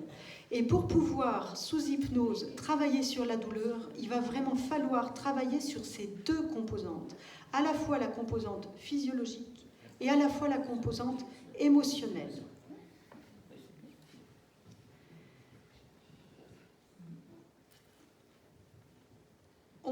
Je vais revenir également au test de Stroop, vous savez, dont je vous ai parlé tout à l'heure. Dans le test de Stroop, si on fait une suggestion d'alexie, alexie, c'est la suppression de la capacité de lire. C'est une suggestion assez difficile à obtenir, mais c'est une suggestion qui existe et qu'on peut mettre en place. Lorsqu'on fait cette suggestion d'alexie, on va se rendre compte que tout d'un coup, il n'y a plus de conflit entre la lecture du mot et la lecture de la couleur, puisqu'on a fait comme oublier cette capacité de lire. Donc pour pouvoir répondre à la consigne qui est donc de nommer la couleur et non pas lire le mot, on doit inhiber l'automatisme de lecture. Et lorsqu'on crée cette suggestion d'alexie, donc d'oubli de la lecture, il n'y a plus de conflit. On n'est plus obligé de faire cet effort d'attention, puisqu'on a oublié de lire, on le fait de manière automatique. Et dans ce cas-là, on obtient un temps de réponse qui est le même lorsqu'on lit la couleur ou lorsqu'on lit le mot.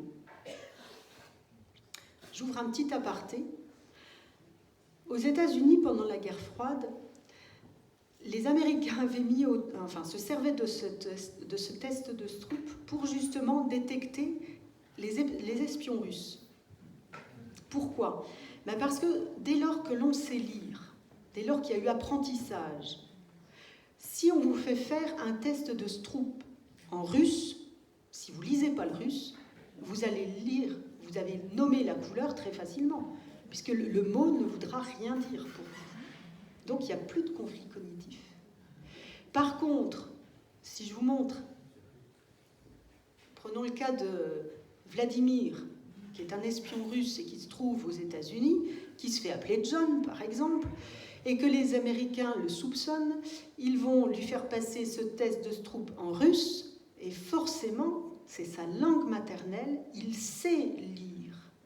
Et donc, il va avoir, quand on va mesurer sa vitesse de réponse au test de Stroop, ça va être beaucoup plus lent que s'il était réellement américain et qu'il ne connaissait pas le russe.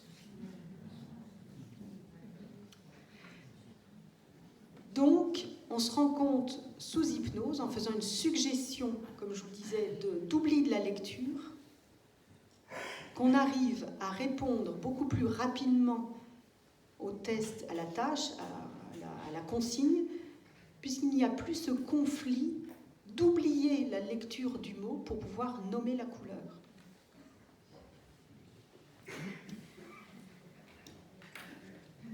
Alors, est-ce qu'on doit en déduire, est-ce que la neuroimagerie cérébrale, évidemment, confirme l'existence d'un état cérébral précis en état d'hypnose? Eh bien, au jour d'aujourd'hui, en l'état actuel de la science, c'est difficile à dire. Je vous l'ai dit, on a repéré différentes aires cérébrales qui travaillaient différemment entre l'état d'hypnose et l'état normal de veille. Pour autant,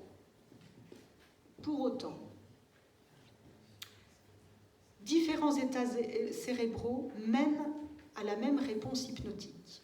En gros, c'est ce qu'on appelle le principe d'équifinalité. Tous les chemins mènent à Rome. C'est-à-dire qu'on a parlé des réseaux neuronaux. Mais un réseau neuronal, il englobe plusieurs aires cérébrales et il va connecter de manière différente pour une personne que pour une autre personne. Je vous donne un exemple. En février 2020, il il y a eu, peut-être que vous en avez entendu parler dans la presse, une intervention chirurgicale faite en Angleterre d'une violoniste. C'était une violoniste de profession qui avait une tumeur cérébrale. Il fallait donc que le chirurgien retire cette tumeur. Or, il sait identifier où se trouve la tumeur. Il sait identifier, le chirurgien, quelles sont les aires cérébrales. Mais ce qu'il ne sait pas, c'est comment la personne, quel est son propre chemin cérébral pour connecter les aires entre elles. Et donc, pour éviter d'endommager des connexions cérébrales importantes pour pouvoir jouer du violon, qu'est-ce qu'il a été fait? La personne a été opérée sous hypnose et on lui a demandé de jouer du violon pendant l'intervention chirurgicale.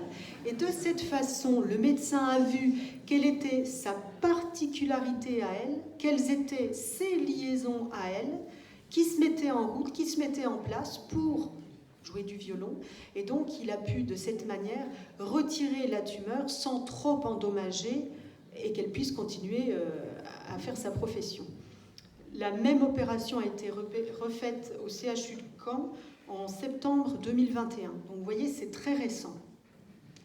Donc ce qu'il faut retenir avant tout, c'est qu'on n'a pas...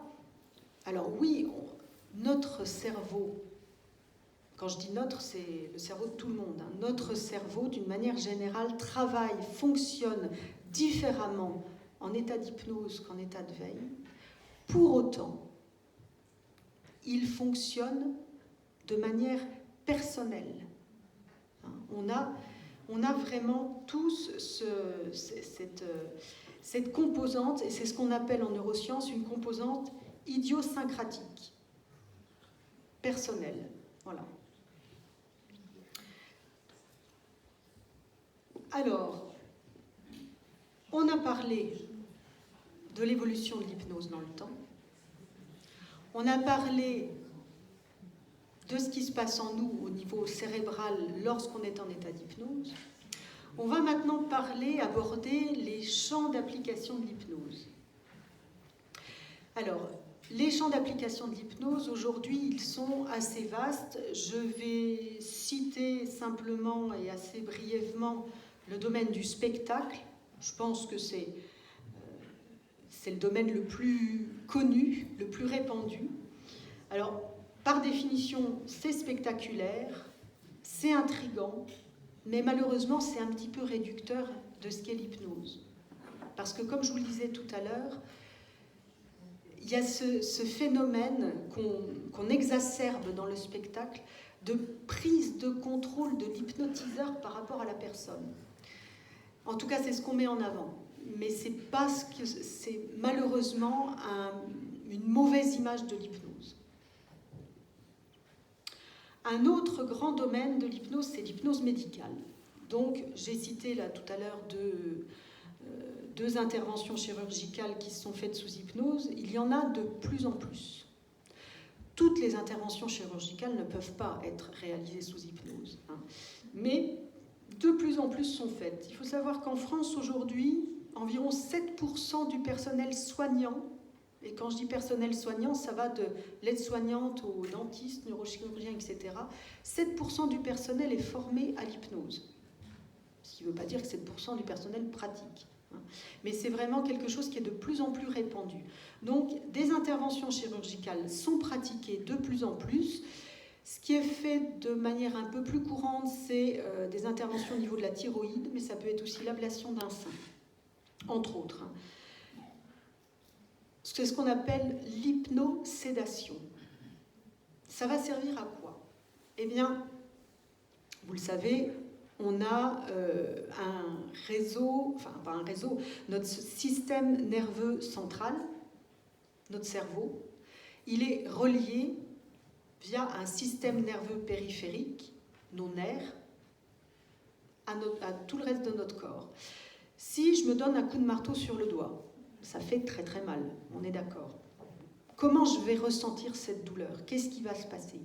L'information va être véhiculée via mon système nerveux périphérique jusqu'à mon cortex somatosensoriel. Je vais donc ressentir cette douleur. Or, en hypnosédation, qu'est-ce qui se passe? Eh bien, c'est un petit peu comme si on coupait la liaison. Il y aura, alors, en général, on ne le fait pas pour se faire taper sur les doigts, hein, quoique, mais on va dérouter l'information pour que le cortex somatosensoriel ne prenne plus cette information. Et de ce fait-là, alors, l'hypnosédation, c'est une hypnose qui est très, très, très, très profonde. Hein. On demande en général, oui, on met, alors là, vous avez vu silence, c'est pour éviter justement qu'il y ait trop de bruit autour et pour que la personne soit complètement connectée avec l'infirmière, anesthésiste ou l'anesthésiste qui va en permanence être connecté avec la personne qui est opérée pour la mettre dans cet état de transe hypnotique. Alors vous allez me dire, mais si l'hypnose ne marche pas, bon. Alors, en fait, la question, elle n'est pas tout à fait juste. Elle n'est pas tout à fait juste parce que l'hypnose, c'est pas quelque chose qui fonctionne, c'est pas une machine. C'est plutôt, mais si j'ai plus envie d'être sous hypnose, c'est plutôt ça qui devrait dire ce petit bonhomme. Bah, rassurez-vous, alors déjà ça arrive très très rarement, les personnes qui sont OK pour se faire opérer sous hypnose, elles sont volontaires, elles ont vu l'anesthésiste avant, ça a été mis en place. Par contre, si effectivement au dernier moment, pour une raison X ou Y, la personne décide de changer d'avis, qu'est-ce qui se passe? Eh bien, on a toujours possibilité de mettre une intervention, une anesthésie classique. On peut faire aussi, on peut coupler en même temps par une sédation beaucoup plus légère ou voire une anesthésie régionale.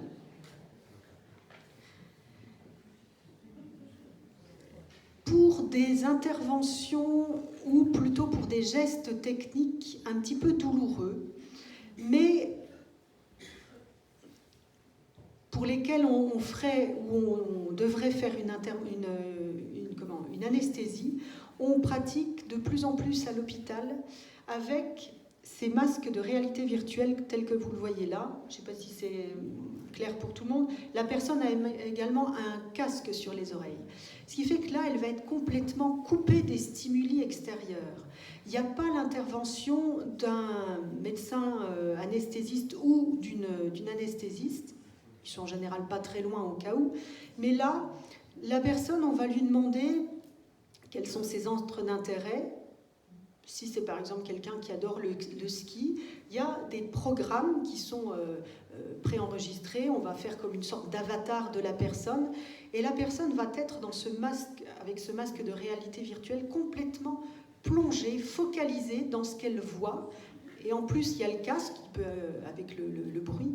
Et elle va être tellement focalisée sur ce qu'elle voit qu'elle ne va plus être en contact avec ses sensations internes. Ça peut être pour des gestes tels que la pose d'un cathéter ou quelque chose comme ça. Toujours dans l'hypnose médicale, les enfants réagissent très très bien à l'hypnose. Ils vont assez vite et assez rapidement, mais aussi vite ils y vont, aussi vite ils en sortent, dans leur monde virtuel. Ça peut être, là le dessin montre un médecin qui fait par exemple une piqûre, une prise de sang à un enfant, et vous voyez que pendant ce temps, il y a une infirmière par exemple, ou une assistante, qui raconte à l'enfant, lui fait une suggestion, qu'il est en train de jouer au foot, par exemple, et qu'il a le brassard de capitaine sur le bras. Et l'enfant est tellement dans son monde à lui que finalement, le geste médical, il va le vivre complètement différemment. L'apport, dans ce cas-là, c'est beaucoup plus confortable pour le petit malade, beaucoup plus confortable pour le personnel soignant, parce que s'il s'agit de bloquer un gamin en lui hurlant dessus « ne bouge pas », pendant qu'on te fait une prise de sang ou une piqûre, bon, c'est pas très agréable. Dans le soin également, on va retrouver de l'hypnose au niveau d'antisterie, de plus en plus. de dentistes sont formés. Alors la peur du dentiste, ça c'est quelque chose qui est assez répandu. Et il y a des personnes qui peuvent être, par exemple, allergiques aux anesthésiants. Alors, un soin dentaire sans anesthésiant, c'est quand même quelque chose, on le sait, de très douloureux. Et dans ce cas-là, l'hypnose peut vraiment venir en aide pour apporter de la détente, du soulagement et encore une fois, pour déconnecter des sensations physiologiques et que le soin se passe beaucoup mieux. Également au niveau des accouchements, de plus en plus, et je crois savoir que dans le cursus de formation des sages-femmes, il y a un module hypnose pour aider les futures parturientes à être plus détendues et à mieux vivre et à moins ressentir de douleur.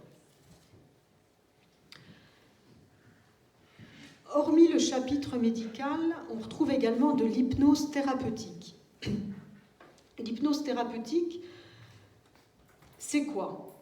C'est souvent vu un petit peu comme, vous voyez comme un peu sur la photo, qu'est-ce que ça va être ? Est-ce que la personne va me faire en lévitation ? Elle va se servir de moi ? Il y a beaucoup de questions à ce sujet. En fait, l'hypnose thérapeutique, ça n'est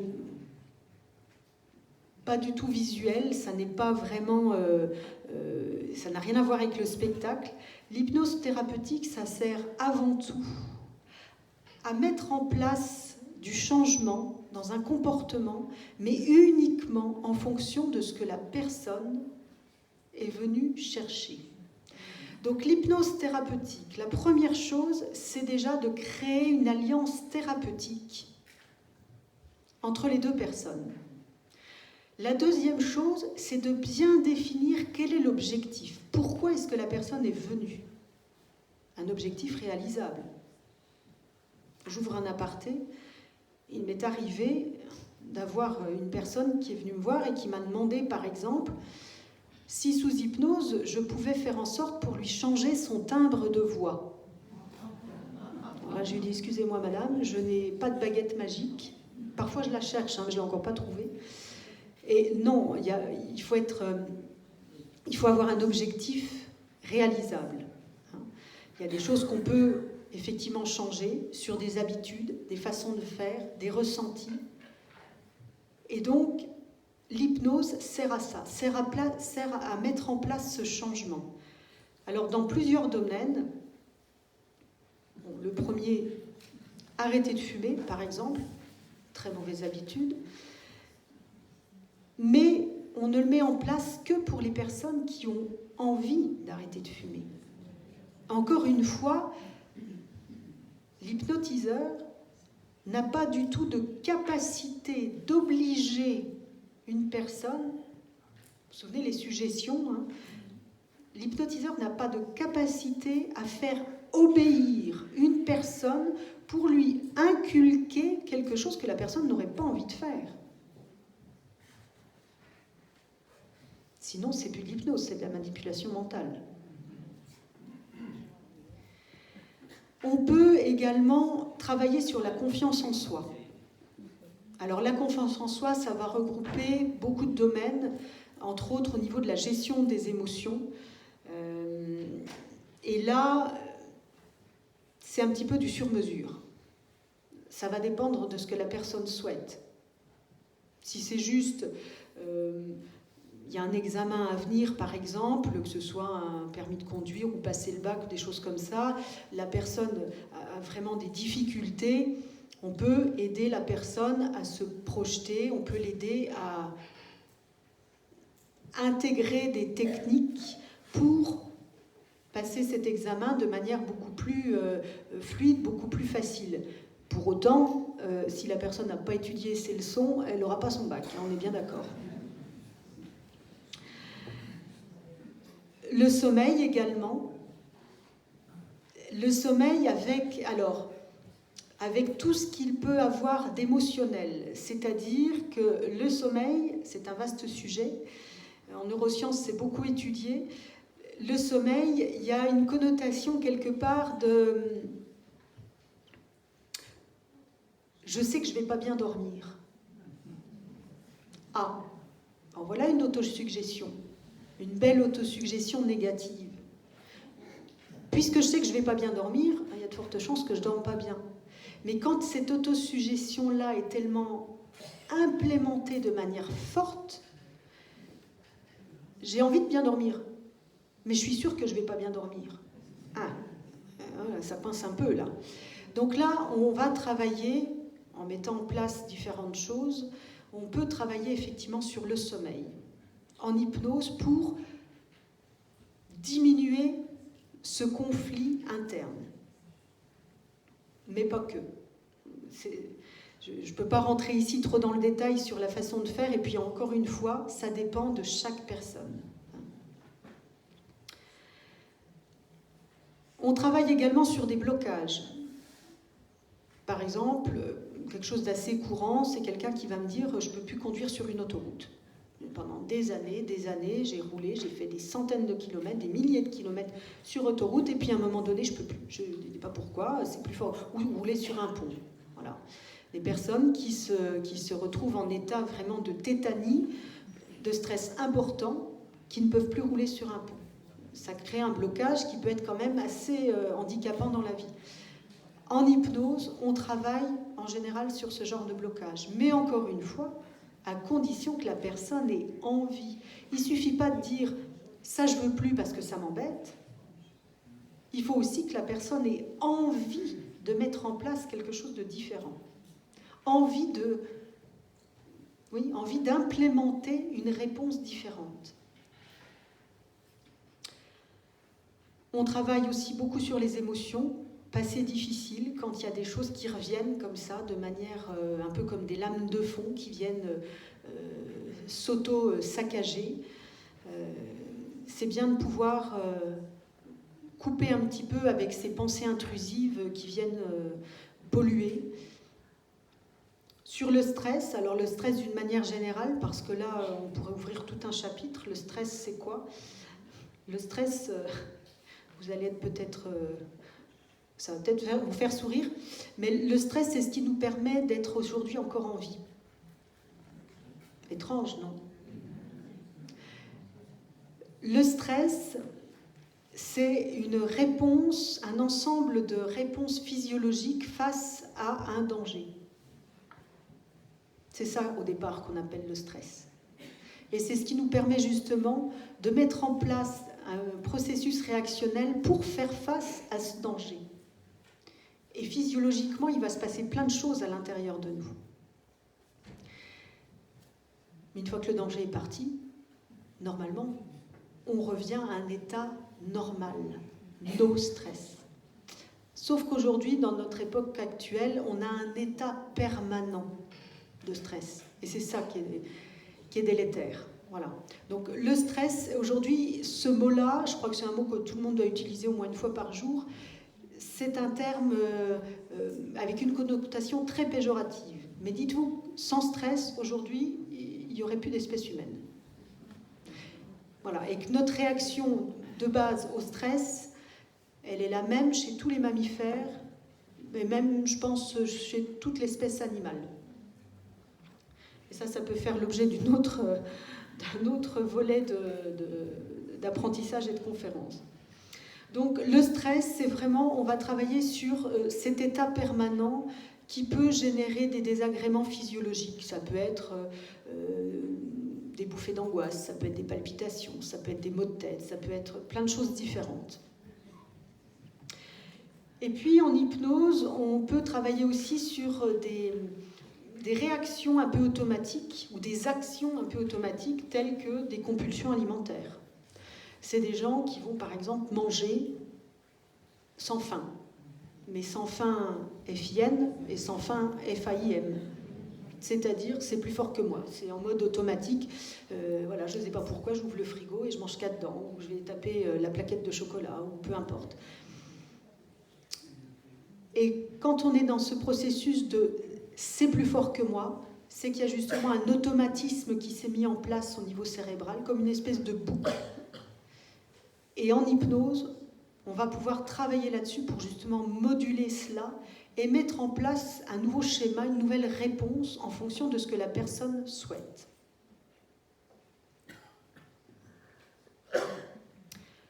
Tout ça pour justement apporter du changement. Et c'est notre petite chenille qui se transforme en un beau papillon. Voilà, donc l'hypnose, si vous devez retenir une chose, c'est vraiment, ça date pas d'hier. Il y a des processus neuronaux qui se mettent en place. On ne sait pas encore exactement complètement comment ça fonctionne, mais il y a beaucoup d'études qui sont faites là-dessus. Et c'est avec ce principe d'équifinalité, vous vous souvenez, tous les chemins mènent à Rome, différents pour chaque personne. Et c'est un outil, vraiment c'est ça. L'hypnose, c'est un outil qui sert à mettre en place du changement en fonction uniquement de ce que la personne hypnotisée souhaite mettre en place. Eh bien, je vous remercie.